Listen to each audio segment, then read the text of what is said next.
There are solutions ahead. I believe a great world is ahead. I hope you enjoyed this incredible interview with Zach Bush. Hey, Zach, I want to thank you for joining me and taking some time out of your day.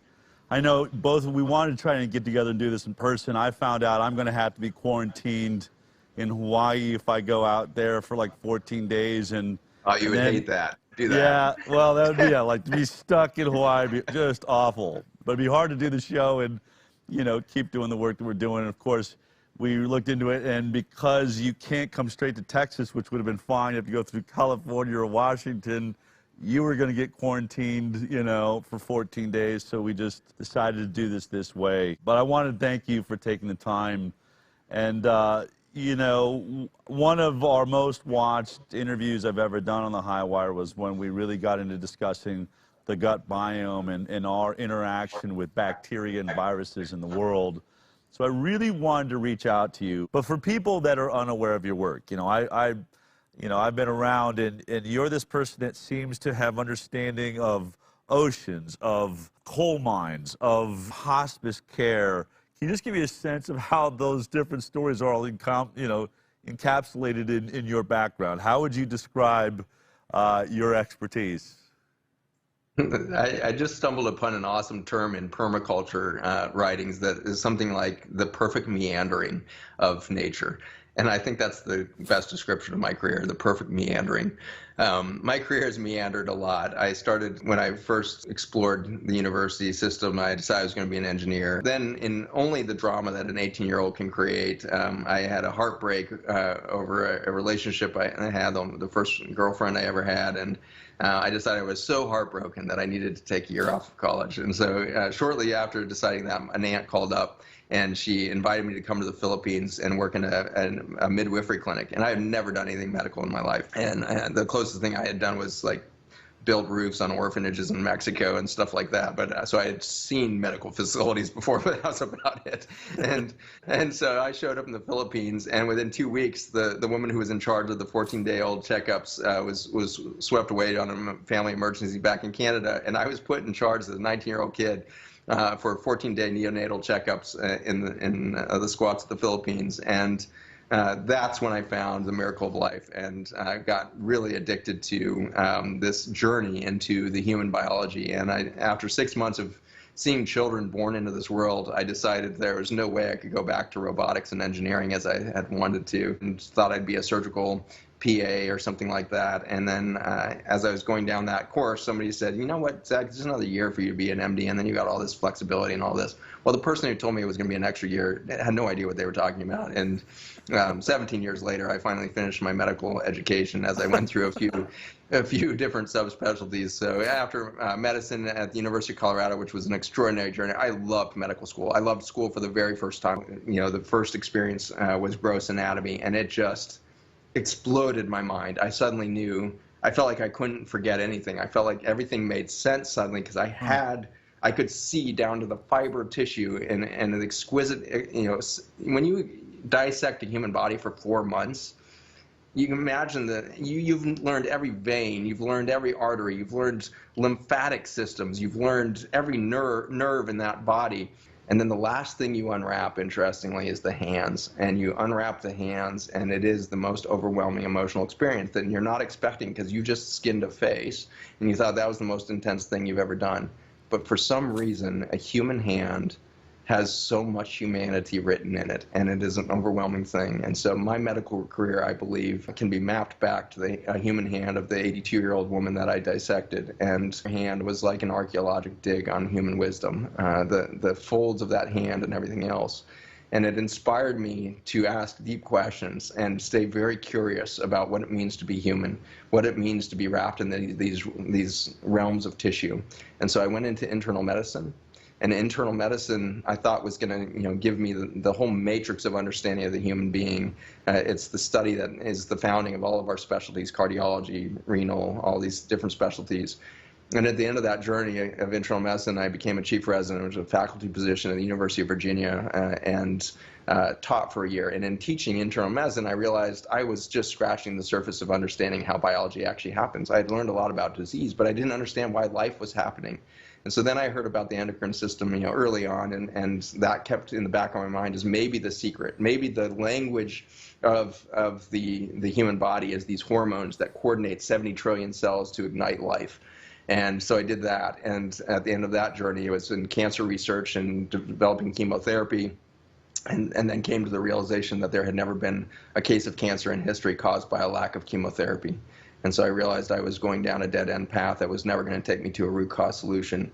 And so then I went into hospice and palliative care, thinking that maybe there I would do no harm, and I would meet my Hippocratic oath, and I would learn something of life and death. And it was a beautiful bookend to my experience of birthing babies in the Philippines. And there's definitely a second birth that happens. And that journey took me out of the hospital system because I started to realize I wanted to know more about life. And to know life, I figured out I needed to know nutrition.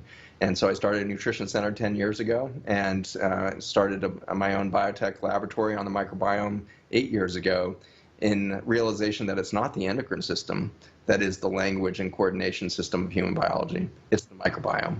It is the bacteria and fungi that we live within that is the communication network of life. And that's been my exciting journey over the last 8 years, is to dive into life itself there in the microbiome. I really wanted to reach out to you because we cross each other's paths here and there when we're speaking, but you just don't seem to be someone that is tooting anybody else's horn.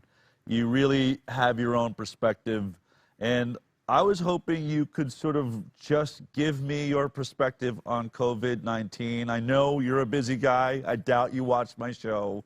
I haven't been aware of what you've been saying publicly, so I want to just open because you're someone that I really have watched put thoughts together in a way that seemed to resonate. What is your perspective of COVID-19 and this experience we're all having together on a global level?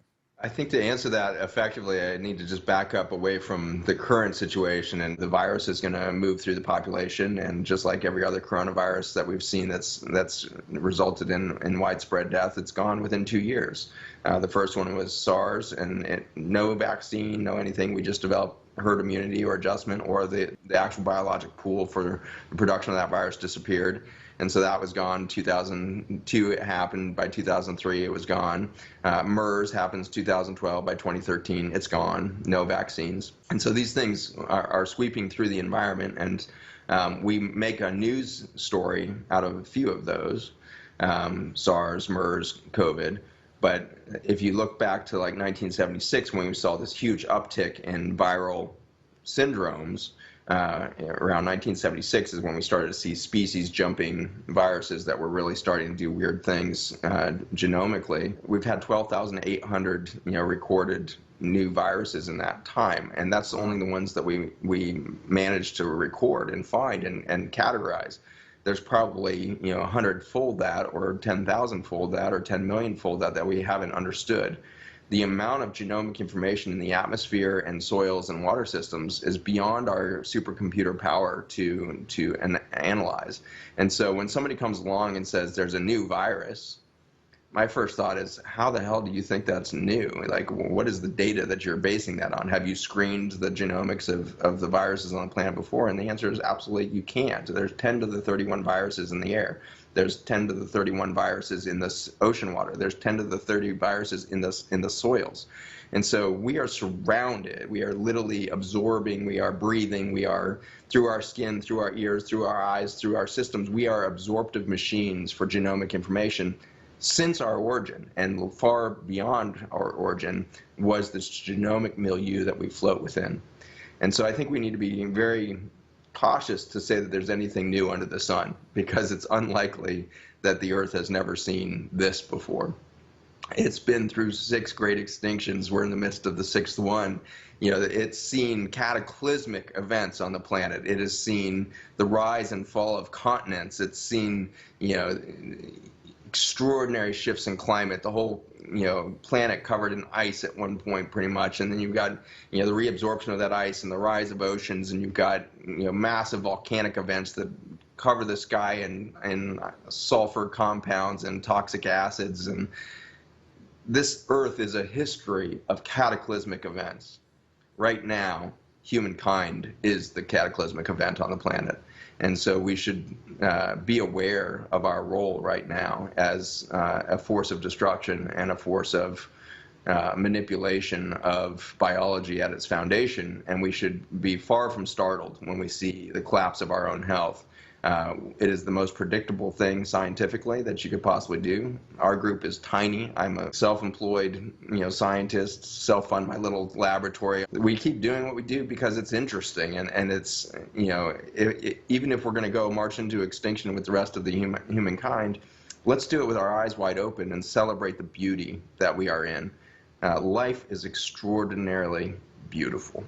And I would include the viruses as perhaps an extraordinary showcase of the beauty. There is a genomic language on this planet that we have termed viruses, and then we termed them, I think, mistakenly as part of the microbiome, and then we made them our enemy.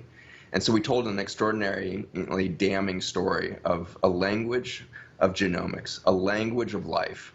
And the story we need to retell is that life is freaking beautiful, and it is adaptive, and it is regenerative, and it's always looking for the next solution. And the way in which we look for solutions and adaptability is through viruses. That's how we do it. That's how life has always done it. And so if you damn a virus, you have just damned the language of life itself. I mean, that's confusing, I think, for your average person, right? What do you mean by we're being told viruses are the enemy? We stop, vaccines stop measles. We've stopped polio. We've stopped smallpox. There's reasons. Those things killed people. What do you mean viruses aren't the bad guy? I mean, when I think about it, and that's what are you going to say about polio, Del? What are you going to say about, these deadly diseases that medicine has stopped before? How can you say that viruses are beautiful? What does that mean? How do they interact with my body that I could see any beauty in it whatsoever? Yeah, so when we see an infection, whether we're talking about HIV and AIDS, or we're talking about a little bacteria called bacillus that then can cause tuberculosis, or this COVID situation is a great example of it. When we interact with the microbial world, what we are describing is a terrain or an ecosystem of experience, and it is a vast ecosystem when in a healthy state. And that ecosystem is always adapting and adjusting to stressors. When we see a microbe become endemic in an area, and polio is a great example of this, HIV is a great example of this now, where we have endemic areas where the virus is simply in the environment at such a level that it's very likely that we're going to see manifestations of adaptation of the humans in that environment are going to absorb that microbe. And so some of those people living in endemic polio areas will manifest a disease that we call polio. But many, many people outside of that small population that are getting sick are being exposed to that polio through their water systems and the like. And so these have been natural elements within it, within the environment. HIV looks to be, extremely underdiagnosed. There's a really interesting study that screened 8,000 healthy people with no history of infectious disease, had screened negative through blood banks and stuff like that, and they did genomic analysis for a couple hundred viruses that are known, and they found 42 viruses in the bloodstream of these patients that were totally healthy and asymptomatic with no history and had screened negative by antibody testing and the like for things like HIV and things like that. And they found an extraordinary amount of HIV and hepatitis C and all these conditions in this asymptomatic population, which suggests that these microbes are part of our normal daily biologic experience. Occasionally, we will find a syndrome of immune deficiency, which is not a human experience. We can go into what is the human immune system in a minute, but what's happening is there's an imbalance that can suddenly happen where all of these microbes, and there's so many in the human body, you're at 30,000 species of bacteria and who knows how many of the 5 million species of fungi and who knows how many of the 300,000 species of parasites. We have done such a poor job of really understanding what the healthy terrain of the human body does. But looking at the hunter-gatherers in Africa right now with the American Gut Project with Jeff Leach, you can see that the American is now walking around with about 10% of the microbiome of the gut that we should have. And so we're 90% deficient. When you become 90% deficient in the ecosystem, you're going to get weeds. And the weeds come in and will overgrow an area, just like they do in your backyard. If you go and rototill your backyard, destroy the balanced ecosystem of a meadow, you're going to immediately get weeds that come in that weren't there, when the biodiversity was there. They weren't evident, but they were there because their seeds were in the environment enough that as soon as there was an opportunity for them to come into their niche, they would do that. But we need to, look to the farmers here who are doing regenerative agriculture to find out that the weeds are never the problem. The weeds are the symptom of the collapse of biodiversity. And I would say that same thing for polio, for HIV, for any of these infections is when the biodiversity is there, we can reach a homeostatic state where the hundreds of thousands of species of grasses and plant life in a jungle maintain an eco-balance, and there's no opportunity for disequilibrium or unbalance or dis-ease in that environment. If you go through and dump a bunch of Agent Orange into that environment, or its close cousin Roundup or glyphosate, and you destroy that jungle, then you're going to see a very unbalanced system and the weeds come up. But the weeds are not the problem. In fact, they are part of the solution, amazingly. And so the weeds, we now find out in regenerative agriculture, is part of nature's way of regenerating the ecosystem. And so the weeds have these important early niches in reforming the networks of mycelium and intelligence within the soil that can then rebuild the microecosystems for the bacteria and fungi, and then ultimately the seedlings and the biodiversity come back up out of the seed bank that's deep in the soils and express itself again. And so when we stop disturbing soil and let it return to its native state, where we stop plowing, we stop spraying, and we let nature do its thing, we can see native grasslands that we thought extinct for 200 years come back in. No seeding necessary. It comes oozing back out of the matrix of the soil, is life itself and biodiversity itself. And it relies on the stepwise progression of weeds into biodiversity. When we have an unbalanced microbiome of a human, where we take them out of their native balanced state of hunter-gatherer system, balanced with their ecosystem, an extension of their ecosystem, and we force them into a village where they have water that's contaminated with feces, they can't touch fresh water, we destroy all of the grasses and grassland diversity within their village. They're now walking on dead clay, and they have huts that are trodden down clay. They've lost any touch with that microbiome of the soil. That's the beginning of endemic disease. That's the beginning of where we see these imbalances. And tuberculosis is a phenomenal example of a condition that didn't spring forth until we created the Industrial Revolution. And suddenly in London and New York, we have endemic problems of tuberculosis happening in the cities because we were so divorced from that ecology of balance, that ecology of harmony there. And then you zip forward back to that regenerative farm, and you say, well, okay, so tuberculosis or COVID or any microbe you point out, Lyme being a great example right now, isn't Lyme just the weed. It's just the organism that found its niche in a damaged ecosystem and is on the way back towards. It's doing its role in getting us back to biodiversity. And yet, as physicians, we've been taught to kill it. As farmers, we've been taught to kill it. And so we rush in and kill all the weeds, and then we wonder why the weeds are worse next year and why our crops are doing worse next year, so that we have to put in more nitrogen fertilizers and chemical inputs and all of this. And the plants are weaker, so they're more prone to pests and stuff, so it's more herbicides, more pesticides, and we get into this vicious cycle. And then we wonder why our children have gone from 1.2% of chronic disease to by most recent Medicaid screens, 52% of children with a chronic disorder or disease. 1.2 to 52% since the 1960s. And so what in the last 50 years has it created this epidemic of biologic denuding or biological loss in our children and in our farmland? And the answer is a war against the microbiome. And so when we see the emergence of something like COVID or something like HIV, we can be confident that the HIV wasn't the problem. It was our lack of intelligence at the soil level of our bodies, or in our gardens, or in our farm fields. And we have been destroying that microbial diversity that would lead to a balanced ecosystem. And so we call them pathogens. We call them, these dangerous germs. But in fact, they've been here since the beginning of time in some shape or form. And this whole concept of militarizing things, all that, humans can't even touch the speed of biodiversity, the biodiversification of the viruses. They are so fast in replication, and they are so fast to shift their genomics. We can't keep up with that. There's no laboratory in the world that can do it as fast as nature does it. Nature is an adaptive, beautiful machine. Well, I mean, that would lead me to my next question, right?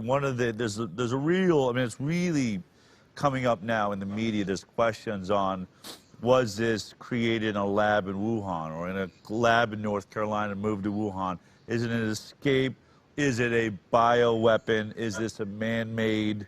I've heard scientists say that they are, they're replicating and evolving these viruses for, scientific research. There's questions on whether it should be being done. Gain of function is this thing we're hearing a lot about now, creating these gain of function viruses. I heard a scientist yesterday in a piece say they're using these gain of function, and they're evolving these pathogens, at 8 million times the speed that nature would do it. And it seems like you just told me the exact opposite. What's your perspective? Is this man-made potentially? And is that why it's maybe more deadly or not? Where are you at with that conversation? Well, all the public health statistics, from the CDC's website on respiratory death is probably the best place to go. Like, do we really have a pandemic going on right now? And what we can say with great confidence from the CDC's own data there is that this has been a very mild respiratory death season. It's one of the more mild ones in the last 7 years. And so where we ran into severe problems by respiratory death was 2017, and that was from influenza. It was a bad influenza strain that went through the world. We had 7% mortality.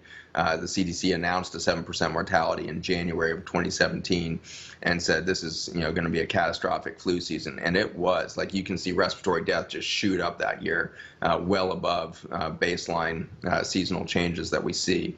And that was across the board of pneumonia and other pathogens in addition to influenza. But influenza accounted for the huge spike. We did not see that spike happen this year. There was no spike of respiratory deaths beyond our baseline seasonal changes that we see. And so every year there's pathogens that cycle through that will lead to the end point of pneumonia and respiratory death. And we don't discover what it is. We don't genomically take the effort or have the laboratory intelligence to go find that thing. And so I would say, first of all, there's not any evidence by respiratory death in the United States that we have, some massive new thing that has happened that's a bioterror weapon. If somebody created this virus, we don't need to fear them because they did a really bad job. The flu 3 years ago did a much worse, toll on humanity than this thing. So if this is a biologic weapon, they're not very good at it yet. Did it kill some people? Maybe. People certainly died with COVID in their bloodstream. But like I said, if you look at the genomics of the bloodstream of 8,000 healthy people, you'll find 42 common viruses, including HIV, to be relatively common in that population. So when we go and test the bloodstream and say there's PCR evidence of DNA of COVID in your bloodstream, all we've said is that this is part of the garden. COVID is now part of your terrain. Is that COVID responsible for the downstream syndrome? It's impossible by our own assessment, because when Harvard analyzes death from COVID, what they find out is it's actually air pollution that predicts better than any other thing in the environment. Better than the presence of the virus, your prediction of death is how many micrograms of air pollution, smaller than 2.5 nanometers, is in your air that you're breathing. That's what you're going to die from. And so, and it's so powerful that it's every 1 micron. It turns out that a year ago, I was at Sun Valley Wellness Festival, and I showed everybody where the next pandemic was going to happen, right out of central China. And I showed the spraying map of Roundup in China and said it's going to come right here because that's where we're putting the most pressure on biology. And so when a scientist yesterday says these labs are doing this 8 million times faster than nature, that nature can do this at any speed it needs to do. Nature is way more adaptive than our laboratories are capable of. But I would say that nature has had very little reason to do really rapid genomic shift over the last few thousand years until we've scaled industrial agriculture to the level we have. And with now 4.5 billion pounds of antibiotic being poured into our soils every year, we're putting extraordinary pressure on the microbiome. And so I believe the microbiome is accelerating its genomic generation of genetic material that we call viruses now because it needs to adapt faster than any time in the last 55 million years. There's a force of nature happening that we call extinction that is forcing massive adaptive information stream to come out of biology itself. And we need to realize that we're producing that too. Our stress produces huge genomic information out of us. Do we call that viruses? No, we call that exosomes, and there's different ways we kind of categorize those things, but really it's just lexicon. Biology that's under stress expresses new genomic information, and we do that by the second. Every second I am expressing different microRNA, and my microRNA exudes out of my body. My microRNA is carried in these tiny little exosomes, and it's not a full protein coding gene. It's tiny little messengers to the whole genome around me, to the microbes around me, to the family members around me, to the pets, to the people I walk by, to the plants that grow around me. I'm expressing genomic information out there as to what my stress level is. And so every organism on the planet is generating this. Now imagine 7 billion humans expressing genomic information. Now imagine 1.4 quadrillion bacteria on your body expressing genomic information. At least 50%, or 30 to 50%, depending on which system you're in, of the viruses that are coming into the environment are being made by bacteria. We call them bacteriophage. And so bacteria are making this genetic information. The human cells are making this genetic information. If we're not making genetic information that's an exosome of a virus type thing, then we're making these microRNA signaling devices. We are literally exuding this. Now, how can a lab say they can do it 8 million times faster than that host of complexity? They simply, I would just argue that all day long. That's physically impossible for a lab to do this faster. Can they do it in one strand of DNA faster? Sure. But they have to bet that what they're doing there is going to then interact with the environment in some intelligent fashion. Let's think about a pile of pig stool. This is my favorite kind of mental exercise. One of our highest uses of antibiotics right now is in pigs in the protein production meat industry. And the stool of pigs is now considered a hazardous waste. You can't, it's illegal to transport it across state lines. So in North Carolina, where we have the largest swine facilities in the country, with Smithfield and the like down there, they have literal lakes of pig stool. They build levees to contain these hundreds of millions of gallons of pig stool that they can't transport. They can't put it in the ground either because it's a hazardous waste. So all they're allowed to do is contain it in these massive swamp pools of pig stool. In that pig stool, you've got somewhere around 10 to the 15 viruses per spoonful, and so 10 to the 15 is there's a lot of zeros after the one there. So you have this massive viral transcription factory of hundreds of millions of gallons of stool full of bacteria, bacteriophage, and all of this virus-generating machinery. In a lake full of stool like that, you've got a factory, a viral factory, a genomic shifting factory of quadrillions and quadrillions and quadrillions of cells that are generating new viruses, checking, misspelling them, creating genomic shift. Then a new protein gets adapted, and now you have a new virus or a new viral genetic makeup, and then you shift that again through misspelling. And so the speed at which the pig stool is doing this is ultimately at this staggering figure and this staggering rate of capacity. And so I would very much love to sit with any government official or laboratory expert and really challenge them to bet on, is your laboratory really better than a pile of pig shit? And I just think we're going to find over and over again that it's better. You can't compete with nature in its adaptability. We think we're doing all this genetic modification, and so we think we're really clever because we genetically modified one gene into corn or soybean or this or that. Are you kidding me? 50% of the human genome is virus. We were made by viruses. 10% of our genome, at least, is from retroviruses like HIV. We were built by the machinery of the virome. And so don't tell me you figured out one gene and now you're at the co-creative capacity of Mother Nature. We're scratching the surface of what genomic modification really looks like. And nature does it at a speed and without a capitalistic determination behind it. And so when you add a money-making schema to genetic modification, now you've changed nature again. Nature does this without an ethos. Nature's whole goal is biodiversity and sustaining life. The planet is proof again and again that it wants biodiversity and it wants to do life for as long as time exists. We have put ourselves against that nature that has proclaimed itself the champion of biodiversity and life on Earth, and we are destroying that. So take me now with all of that, we've covered how we're here, viruses make us up, we've got, Great Lakes of pig feces. Take me to COVID-19 then. You said a little while back that you predicted over a year ago somewhere in central China, I guess you're meaning, Hubei province, somewhere in that area, that would be a virus. Now, or that something, the next pandemic would come from there. So many people are saying it's just too ironic that we have a level 4 lab there. In your mind, what would be your best theory for what happened in the middle of China? Is that where this comes from? And what is it about COVID-19 compared to other viruses that we've looked at before? So, the science on COVID is rapidly emerging, but, to say that we know anything about it is erroneous, which is why I am so frustrated with the government and with the regulatory groups in medicine like the CDC and the NIH. And Johns Hopkins University now getting in on this. Now, we have universities that are declaring knowledge of how many people have died from COVID.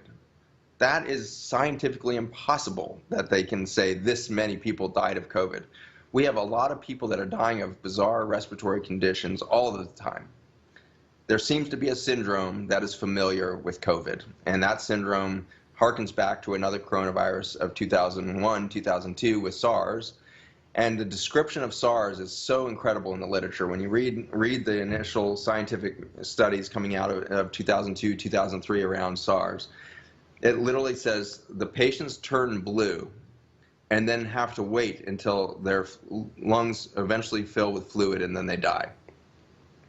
The course of events there is very important. They first turn blue before their lungs have fluid in them.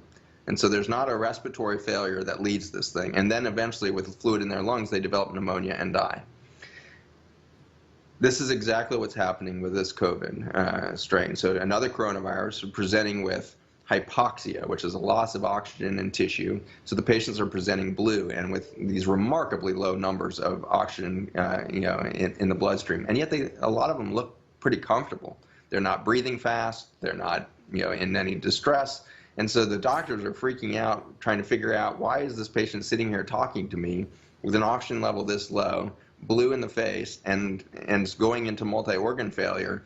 Liver is the number one thing when they screened. There was a nice article that showed what is the initial laboratories of 5,000 patients presenting with COVID like symptoms in New York.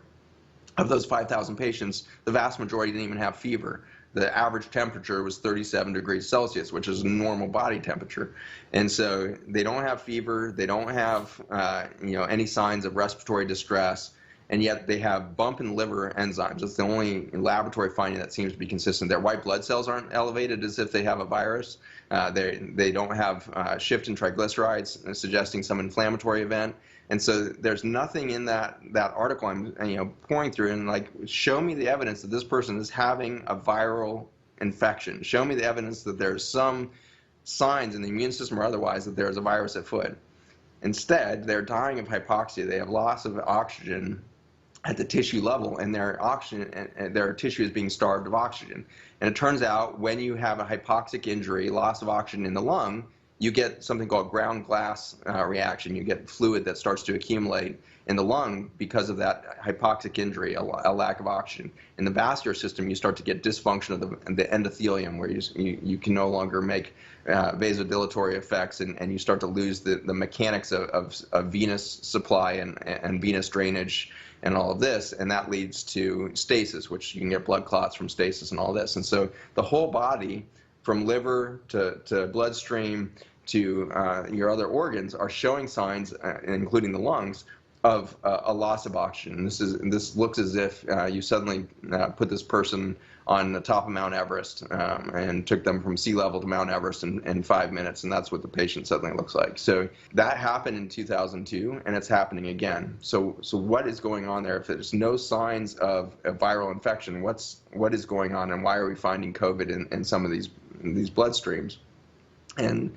And so what seems to be happening, whether we're looking at SARS, MERS, or this, is a constellation of events that are happening in the bloodstream to induce a high-altitude-like injury or hypoxic injury to the whole system. And then eventually, if we don't fix that problem, they're going to fill their lungs with fluid because we didn't reverse the hypoxic thing. And if you put them on a respiratory machine, you actually just made the situation worse, because forced oxygen is very noxious. High-pressure oxygen is very noxious to the tissue of the lungs. If you push oxygen in and the bloodstream still can't bind it, you haven't fixed the hypoxemic event. And so you're pushing an oxidative injury, which is inflammatory, onto a tissue that can't absorb the oxygen at the tissue level. And so we know we're seeing extraordinary rates of death. 88% of people on a respirator in New York are dying. Nowhere else in the world did we see levels that high of mortality. And so we are part of the problem when we keep thinking that we have a respiratory failure event. SARS to now, that's 18 years of science, has shown us that this is a hypoxic injury, not a viral infection type thing. So if it was a virus that was overwhelming your system, you would see your immune system respond appropriately. Fever can happen downstream in COVID, but it's not at the beginning of this infectious process. It's actually in week 2 that you tend to see the fevers spike up and all that. Again, 5,000 people presenting in New York, their body temperature as a population is stone cold normal at presentation. It's not until days later, when their fluids have filled with lungs in a hospital environment and now they have secondary bacterial infection, that they get the fevers. And so there's downstream signs of overwhelm to the system, hypoxic injury, and an accumulation of infectious-like symptoms, but that's not the presentation. And so as soon as we come to terms with this as a medical community, I think we're going to save lives really rapidly. We need to treat this like a hypoxic injury. And we have a lot of interesting data out of there. And I'm making a film right now on what I think is going on. So and what I think is probably very incomplete, because my clinic's not allowed to be open right now, which is so ironic. If you think you have a hospital overload capacity, then don't close all the clinics. Like, don't say that all the clinics out there that aren't associated with a hospital are suddenly non-essential. If you don't want an overloaded hospital system, keep the clinics open, but that's an aside. And so I haven't been able to treat those patients with this, but I offer it to any physician to start to explore this. Is we need to treat this as a hypoxic injury similar to cyanide poisoning. And so we need to start to put in the pieces to change the shape of the hemoglobin, which we can do. We know how to treat cyanide poisoning. Cyanide poisoning happens to present exactly like COVID syndrome, which is non-febrile, blue patient, with signs of liver failure and hypoxemic injury to the organs, developing later into respiratory death. And so we have a very well established treatment plan for cyanide poisoning, and it's 3 quick injections of a cyanide kit, and you're using things like sodium nitrate in there to change the shape of hemoglobin so that it can bind through methemoglobin the oxygen again. And so we have an FDA-approved mechanism of treating cyanide. We should turn that kind of mindset to that. Now, am I right? Is that going to fix the problem? It may be more complicated than that, but until we start treating the hemoglobin as an initial injury, we're never going to solve the downstream infections that are happening, because people aren't dying of COVID again. They're dying of secondary pneumonias that are bacterial in nature, downstream, and some of them are dying of hypoxic, organ failure, but they're not dying of a virus per se. You don't see any of the signs in those 5,000 patients. All right, right, but the virus is causing that problem, right? I mean, in some ways, isn't it semantics to say that, well, the virus isn't causing a fever like the way a virus would, but it is, in fact, causing this hemoglobin problem, this inability to carry oxygen correctly, something that was pointed out by the MD in New York, Kyle Seidel, who came forward and said, this seems like my patients are at 30,000 feet. So on one hand, you would say, oh, it's not a virus, people shouldn't be afraid, but there are people that this virus is causing this hypoxic issue, is it not? It's participating in it for sure. I think it's we haven't proven that yet, but I think there's a distinct possibility that the virus is participating in the unmasking of this hemoglobin shift. And when I say unmasking, it can't be causing it directly, else everybody who got exposed to the virus would be having a hypoxic injury. But very few people who get exposed to the virus and mount an antibody response and all of the typical things you would expect actually presented with blue organ failure. Very few percent. And so the protein, there's a new protein, we're told, and we'll figure, this needs to be proven out still, but we're told there's a new RNA strand, that codes for a new protein that is different than SARS and MERS. Okay, great. But something in SARS and MERS did the same thing. And so there's been something stable in these coronaviruses that is unmasking in a small percentage of patients this hemoglobin type effect. So then should we say, well, it's the virus causing it? Well, if it was the virus causing it, again, everybody who was exposed would have that. So what is the virus doing? The virus seems to be unmasking toxicity of our environment. And there's something really poetic about that. The people that are dying from this are by and large in areas where there's high agricultural residues of Roundup and high residues of small particulate air pollution, smaller than 2.5 microns. And so Northern Italy, New York City, Seattle, Louisiana, those are all the highest areas in Europe and the United States of those two phenomenon, agricultural toxicity coupled with air pollution and small particulate matter. In China, that happens to be Wuhan and that whole Hubei province. Hubei province has the highest Roundup and kind of destruction of the soils, and then Beijing and south of Beijing has the highest concentrations of the air particulate. And Hubei is toxic. We're talking about levels of micron particulate that are 40-fold that seen in New York. And so massive toxicity in the air pollution in Hubei. And so in that air pollution, we know it carries many things, including cyanide. And so cyanide, we know, is a part of normal air pollution. In fact, a really nice, Earth Justice paper got released just months before this whole pandemic, story unfolded. There was a Earth Justice mandate for kind of a class action lawsuit demand on the EPA for not accounting and not doing anything about the rising levels of cyanide in many of the U.S. cities. And we were above, safe thresholds of cyanide over and over again, and there was nothing being done. And so Earth Justice recognized that, and then months later, we see people dying of something that looks like cyanide poisoning.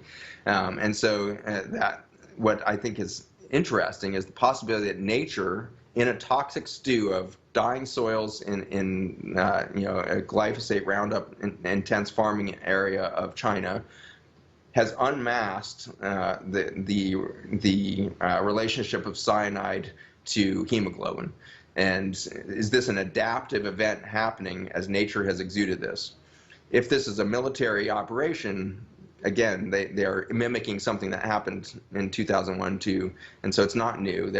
They've recreated, and it looks to have a much, much, much lower death toll than SARS did. SARS, we seem to have a death toll maybe around 8%, 10%. It's hard to know because we didn't really do good universal screening. May have been a lot of asymptomatic people with SARS too. But certainly this time around, I think we see a much, much lower mortality rate. It's down in that 0.1 to 0.3% range, probably something like that. The most recent Stanford study looking at Santa Clara as an entire City population is coming in around 0.1%, something like that. So, Right. so we're somewhere around normal flu and mortality. So if it's new, if it's military, their agenda is not to kill people maybe, and they don't know what they're playing with. So is there a virus? Yes. What is it doing? It seems to be unmasking the toxicity of our environment that we've created. And the virus itself is not enough to cause the death. We have to have the perfect storm of air pollution. And every 1 micron increase has a 20-fold increase of death by that Harvard study. Every 1 micron of air pollution.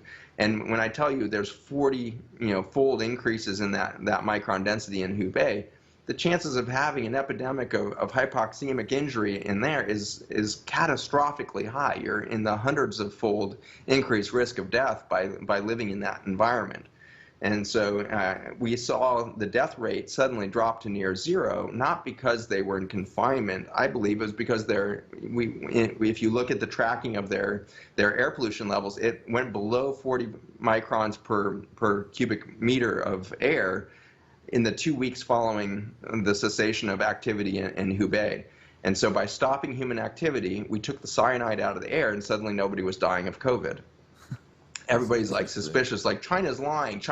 People must still be dying. And I love it that the United States always thinks that China's lying, always thinks that Russia's lying. Like that's our default mechanism. Like, who do we think we're not lying? Like, who in the media do you trust right now? Like, who Nobody. do you think's not lying here? Like, and suddenly it's China that's lying? United States of America, if you keep having this superiority complex over the Chinese, you are a fool. Because we have hospitals that can't even figure out how to get masks on their doctors and nurses because they don't know how to produce a mask because China produces it for us. Right. And so we are so lazy, ultimately. We are so lazy and so capitalistically oriented that we didn't even consider the repercussions of a mask that was 7 cents cheaper to make in China than the United States, so we outsourced it. And so we are not ingenious when it comes to knowing threat, knowing security. We are reactive, and we are, pissed off at the world, and we're feared, and we blame China, and we blame this and that. We have nobody to blame but ourselves for our inability to be prepared, for our lack of forward prospective preparation for something like this. We have really dismal track record for truth and justice in this country over the last 20, 30 years. It's really eroded. And so we need to look at the fact that we are a collapsing empire, and this COVID thing is a massive distraction to the fact that we have massive economic instability in this country that is mainly being driven, I believe, by a $3.7 trillion healthcare industry that can't keep up with the rate of chronic disease development. So let me ask you this. So let me just, we look at China, we look at America. America now has this skyrocketing death rate. I think it's going to get very interesting. We know that many of those numbers are bloated. Everybody that's got, as you said, is testing positive COVID, with COVID, is dying from COVID. I think you're going to see them retracting back those numbers as it starts making Anthony Fauci look bad. It's going to make Andrew Cuomo look bad. It's going to make Deborah Birx look bad. And I think you're going to see them realizing they've made a tragic mistake by trying to bolster what appears to be a fear to get America to respond correctly. They're now going to say, wait a minute, we look like we've handled this worse than everyone else in the world. But specifically, I want to talk about the lockdown, because a lot of studies now coming out show that China was already past its peak before they locked down, that it was probably ineffective. I think if you're going to point to a country that locked down pretty early, it would be America. I think we stopped travel earlier than most. We moved in this lockdown, and yet the former head has come out and said, we haven't seen the kind of declines that we were expecting to see at this point. We haven't, like, the death rate's the same. It's continuing. We're not curbing it, and now we're going to open up. So my question to you is, do lockdowns work? Or did they work for COVID-19? Do they work at all? It seems like we were earlier than anyone else, and we have this, look, there's two ways to look at it, right? It's still an infinitesimal death rate, really, if you really strip down what is actually a COVID-19 death. Italy said that 12% of the people they claimed were COVID-19, really only 12% died from COVID, as far as they could tell. The other, 80-something%, 88% died of other complications from the illnesses they had previously. I think our numbers would be about the same. But does a lockdown, you study viruses, you study bacteria, the biome, can we stop the biome in its natural proliferation by locking ourselves down, I guess, is ultimately the question. Not only can we not stop it, we wouldn't want to, is my position. And that, the adaptation speed of the planet is determined by airflow on this planet. And so genomic information didn't wait for humans to show up. Viruses have been transiting our globe since long before humans showed up. In fact, without that virus, parade of genetic information mixing with the milieu of life and, informing the milieu of life over billions of years, we would not have even shown up. And so we know that viruses can travel rapidly around the planet without human travel, without It's not airplanes? I mean, because we're being told it's airplanes, right? Airplanes are what are delivering the viruses. That's now called aerobiology, which is the whole science of how airplanes move viruses around quicker. If it's quicker, you're talking about a number of days, down to probably 3 to 5 days, because all you have to do is wait for the air to traffic across the Pacific Ocean. So at most, you're looking at a couple weeks where the air is traveling. So there's two ways that viruses have been measured to move. One is through respiratory spit, and this is the one that gets all of the attention from the mask people. And so the people that want you to put a mask on, the people that want you to go self-sequester, are studying the droplets, and the droplets in your respiratory state that carry virus go about three feet. And so if that was how viruses traveled, then airplanes would be super important in the movement of viruses around the planet. But of course, we had viral transmission around the globe before we developed air travel.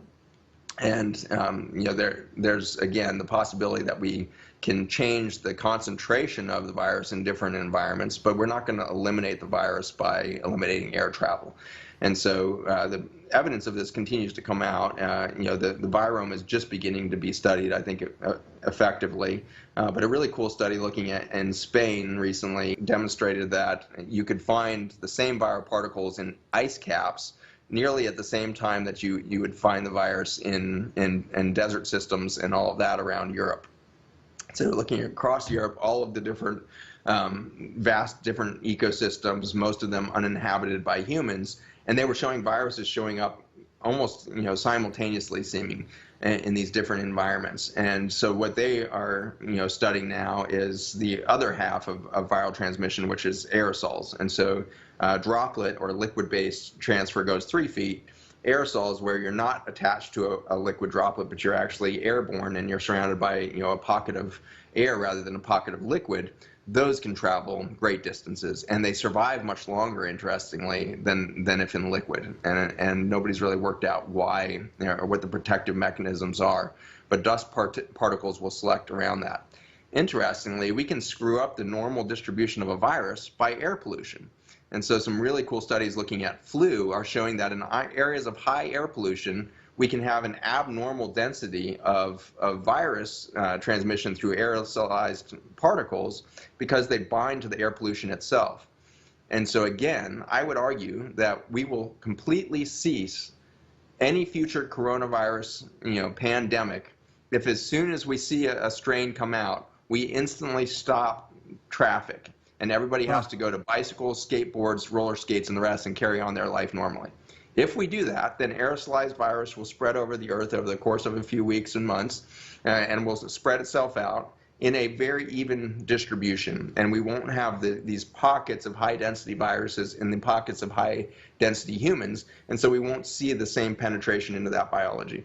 In addition, we won't see the cyanide poisoning and the air pollution poisoning that increases the risk of death from many of these respiratory viruses. And so a very simple approach would be every fall we should adopt the technique of we're going to be a public transit only community. And so every October, November, when our vitamin D levels start dropping and we lose the intelligence of the soil, reabsorption of carbon substrates, the amount of carbon in the atmosphere is near zero by October.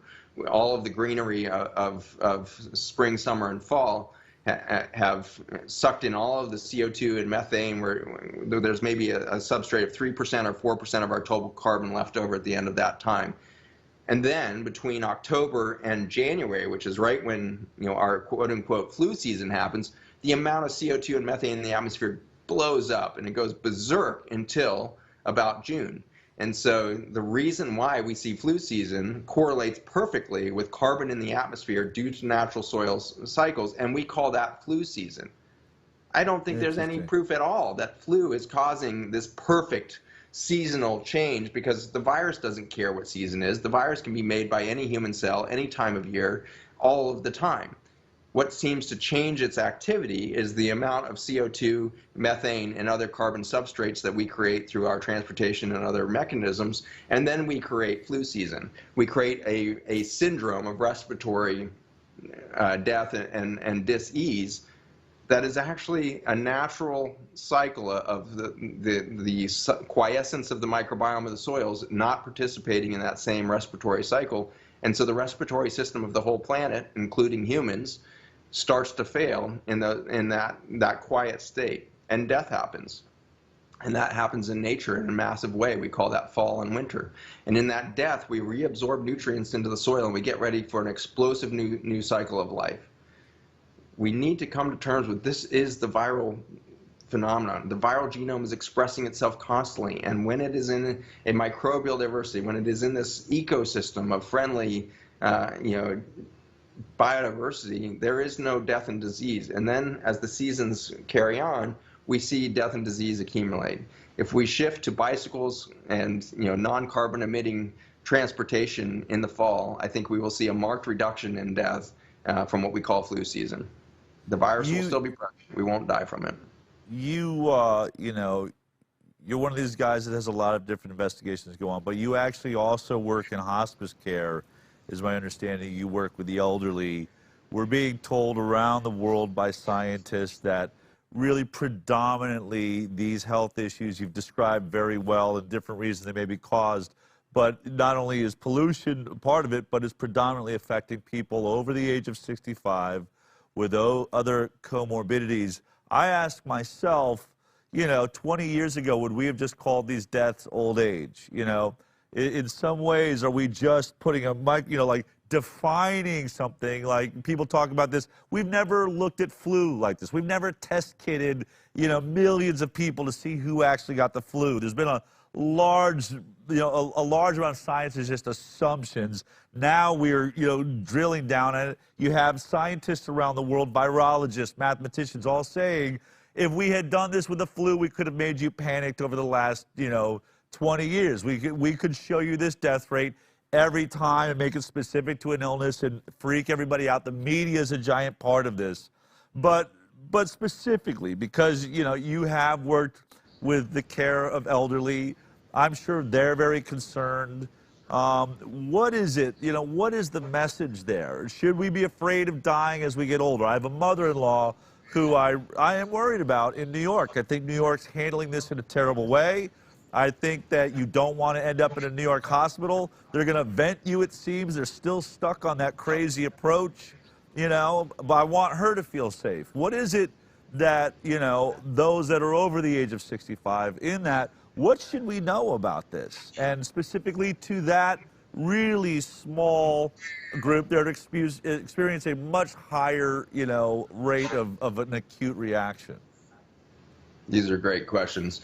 So age is interesting, and if you look at the average age of death and this current pandemic as we track it, northern Italy is 6 to 8 years older than southern Italy, and so and it's one of the oldest countries in the world. Its average age is around 49 years of age. The United States and China are about 36 years of age. So we're 13 years younger as a population. And so when you see the United States having the highest death toll from this thing anywhere else in the world now, you need to ask, what is going on with the United States? Why is the United States apparently older biologically than it is chronologically? Why is China at the same average age, or many European countries similar age to our country, why are we dying more? And the answer is pretty obvious. When you rank in chronic disease or health outcomes, everything from neonatal death all the way to end of life things, the United States ranks 35th in the world by the most friendly measurements from the government. Watchdog organizations think that we might rank closer to 46th or something in the world. But we're somewhere between 35th and 49th in the world. So we're the tail end of all modern societies. We're at the very bottom of bottom of the Western list. So if you look at the top economies and industrialized nations, we're dead last of health outcomes. And so why is the United States dying, and why do we have so many examples of younger people dying? It's because we are sicker than any other nation.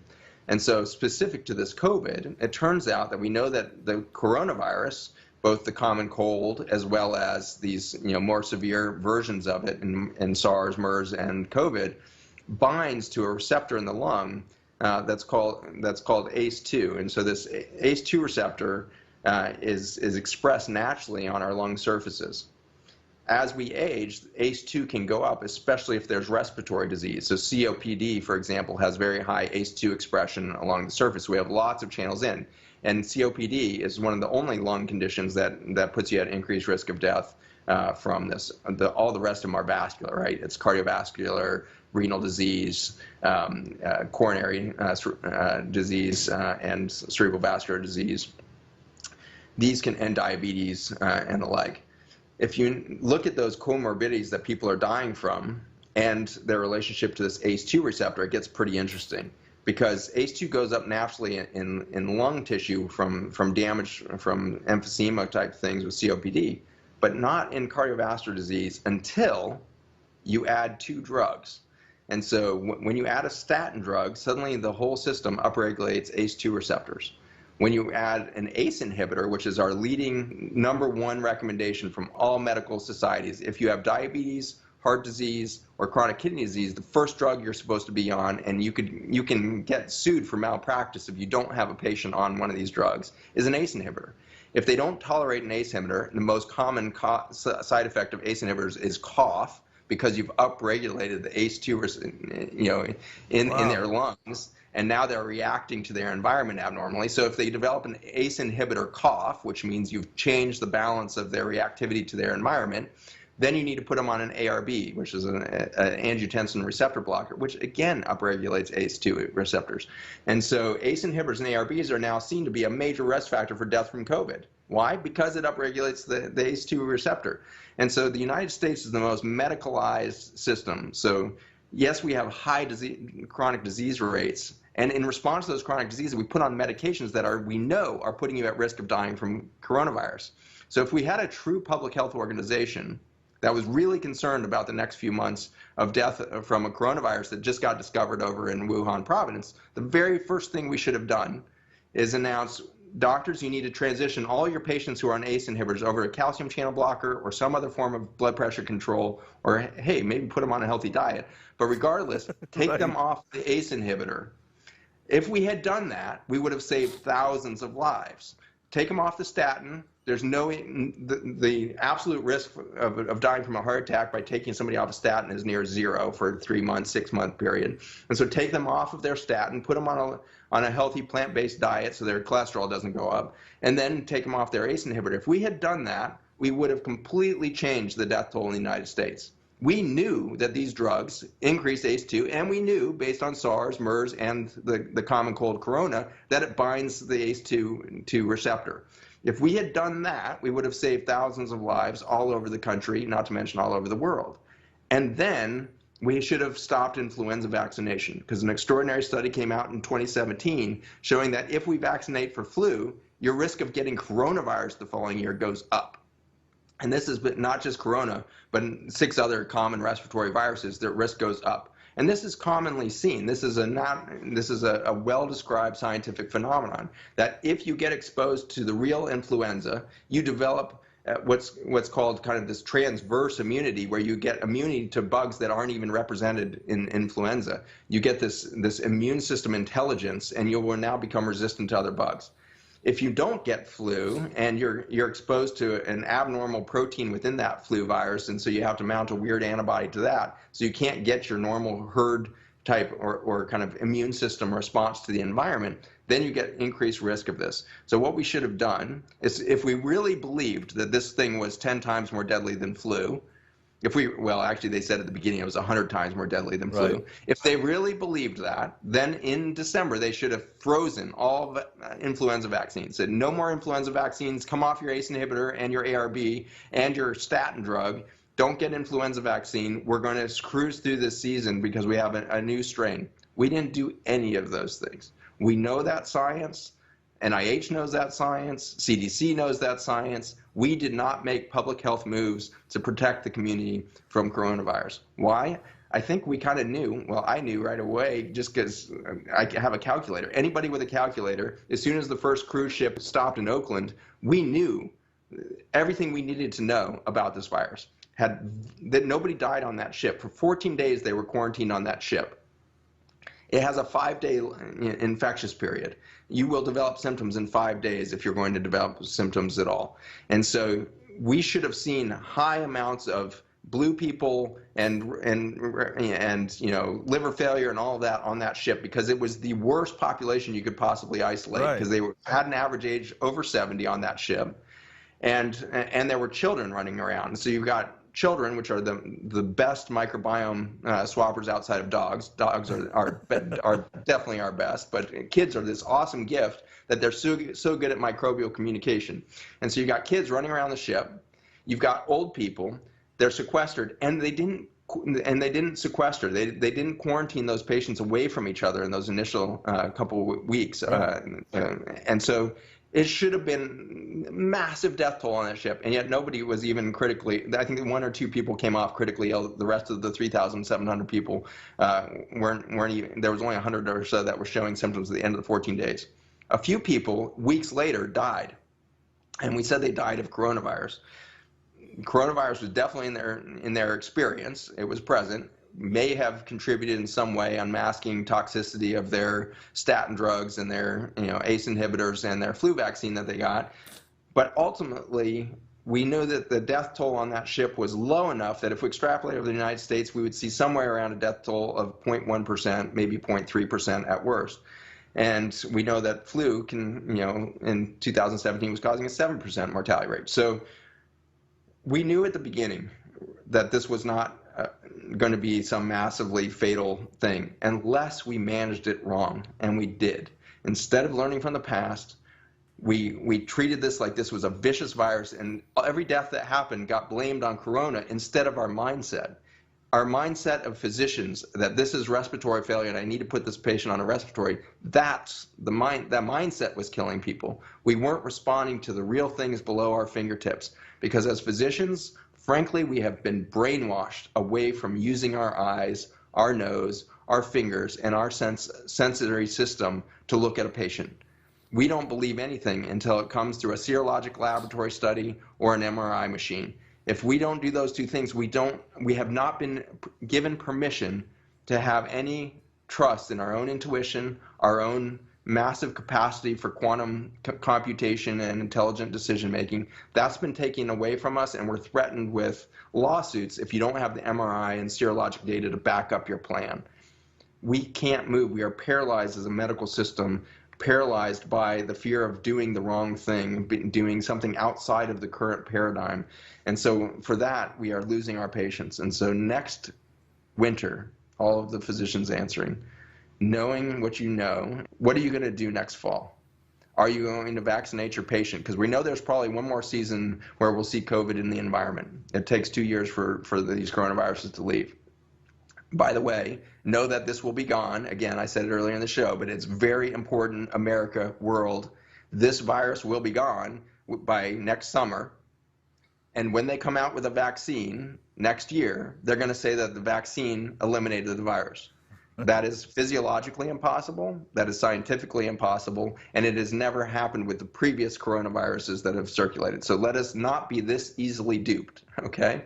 Right. Another show, we can talk about whether I believe in vaccines or not. I think that there is an intelligent way we could go about understanding vaccines in the future.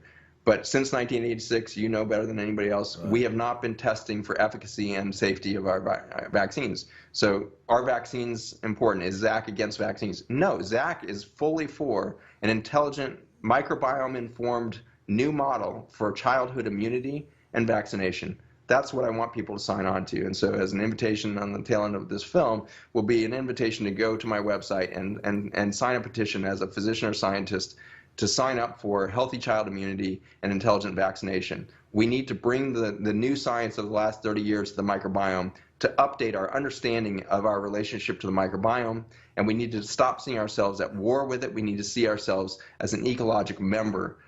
We are a member within this microbial community. We are an ecosystem in and of ourselves, and we need to now advance the science of vaccination to understanding that exquisite role of microbes in our genome, microbes in our immune system responsiveness, microbes in our capacity to adapt and resist cancer and the chronic diseases that are truly threatening life on Earth. Just as we sort of finish this up, we've talked about all of what the virus does. What about the damage? I mean, you also work with elderly. We're locking elderly away. They're not being visited by their families. People are dying all by themselves in hospitals.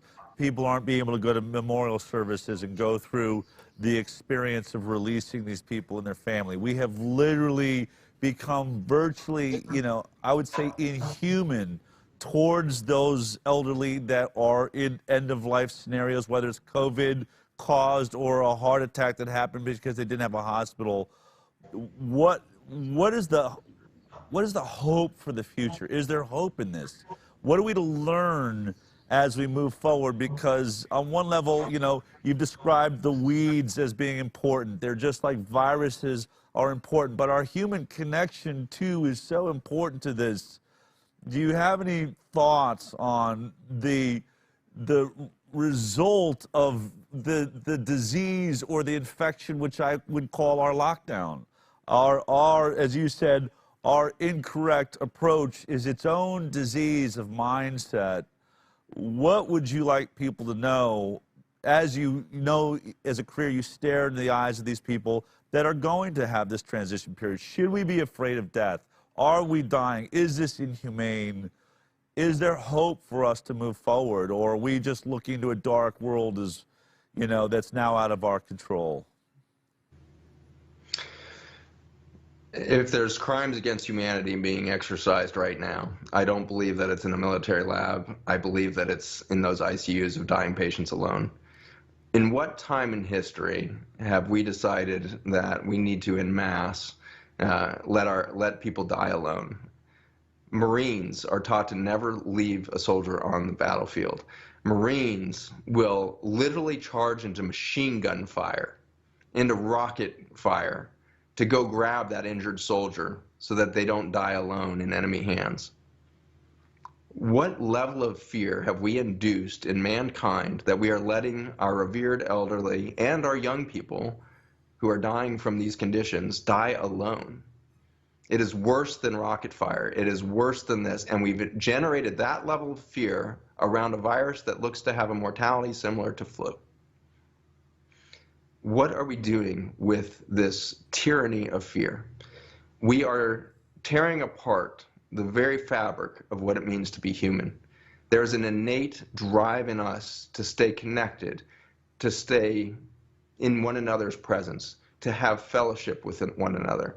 It's written into our Constitution that you will not block public gatherings. You will not block the ability for us to get together and practice our spiritual faith, to practice our spiritual experience. And if anything is a hallowed ground of spiritual environment, it is the birthplace of a child and the birthplace of an elder person about to transition to the other side. There are two births that happen to humankind, and the first, of course, must be extraordinary. If we could remember it all, how amazing would it have been? When you are in the womb of your mother, you can hear sounds muffled, and you can hear the voice of your family members. You can hear the bark of a dog. You can hear the closing of a door. It's muffled, but you can hear it. You can see the light filtering through in the morning through the skin of your mother's belly and through the wall of the womb. You can see these transitions of shadows moving by. You can see this beautiful world, and it's all in red hues. It's reds and oranges, like an eternal sunset happening around you. And then there's peaceful darkness in the night, and it's silent, and you've got your mother's heartbeat right next to you, and you've got this extraordinary holy of holies, this protected space that you're in. Then suddenly, at the end of 9 months, your entire human existence so far only knows this space. You have this catastrophic event where intense pressure is put on you, and you're being covered in microbes as you go down this, and your immune system has never seen this. Your whole body has never seen this whole body of life that's coating you, and you're in this transit of dark tunnel and compression. Your heart rate is 180 and pushing 250 at moments, because you are in this intense physiologic pressure state, and you think you are dying. I think that must pass the tissue levels possibilities. I think I'm dying because the light is gone, and all I hear is crushing pressure, and all I'm experiencing this. And then suddenly you're in the light, all the pressure is gone, and you can't believe the beauty around you. The face of your mother is mind-boggling. There's 1,000 colors in just the iris of her eye that's looking in your face. And you're staring at that for a second, and then there's this like halo of light and color from this explosion of filaments out of your mother's head that we call hair, and it's creating these rainbows of color. And so all you can do is stare above your mother's hair and look at that for a while. And then suddenly there's this extraordinary scene as it unfolds of greens and blues and your first sunset. You can't believe how beautiful the world is. And then we go through a forgetting of the magic that we are alive right now. And we forget that we are in an exquisite miracle of beauty every day. And we are dumbed down to an existence of drywall box with no microbiome diversity into an off-gassing plastic car that off-gasses cyanide and micro toxins into the environment. And we show up in an office building in carpeted cubicles that off-gas carcinogens all day long, and then we go to a grocery store and pick up a bunch of food that was treated with carcinogens before it was harvested, and then we go home and we sit around blue light devices that screw up our circadian rhythms, and we get depressed and we get disconnected.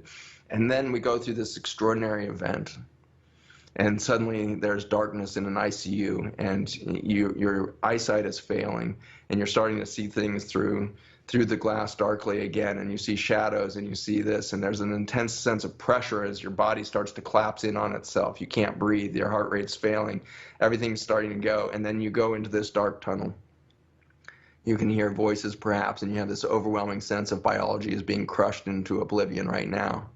And then you come out the other side, and it's more beautiful and more bright than you could have ever imagined. And then suddenly that doctor resuscitates you and pulls you back into the body.